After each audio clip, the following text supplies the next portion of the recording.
100 গ্রাম, 4 পিসে 400 গ্রাম ওজন আছে। 400 গ্রামের জন্য আমি টিস্পুনের হাফ স্পুন সল্ট নিলাম।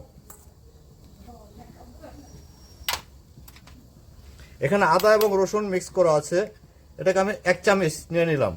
টিস্পুন এটা গোলমরিচ, সাদা গোলমরিচ, এটাকে হাফ স্পুন নিয়ে নিলাম। আর এখানে আছে 1/2% লেবু, লেবুটা যদি একটু বড় হয় একটু কম দিলেই চলে। এটা সয়া সস,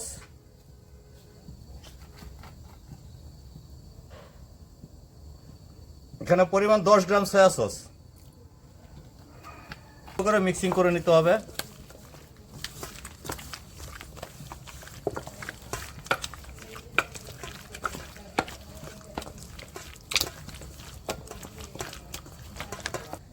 এটাকে এখন আমাকে ময়দাতে দিতে হবে।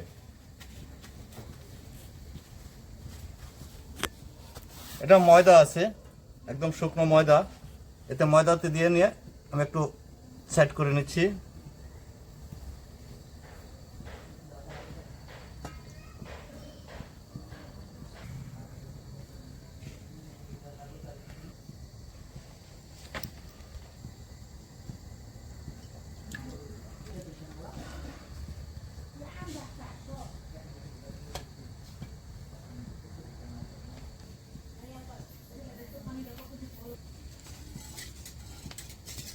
আর না হলে তেলটা পুরো নষ্ট হয়ে যাবে। এবার একটু টাচ করে ময়দাটাকে ঝেড়ে নিলাম।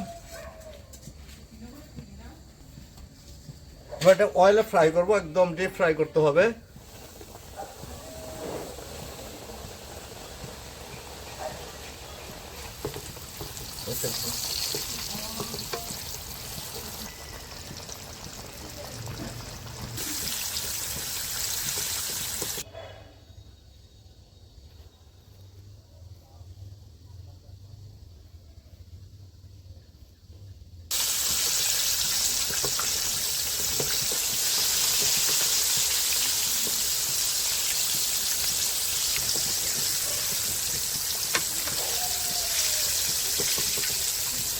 এটা ব্রাউন কালার হয়ে গেছে চিজগুলো এবং এটা কমপ্লিট হয়ে গেছে। এখন এটাকে তেল থেকে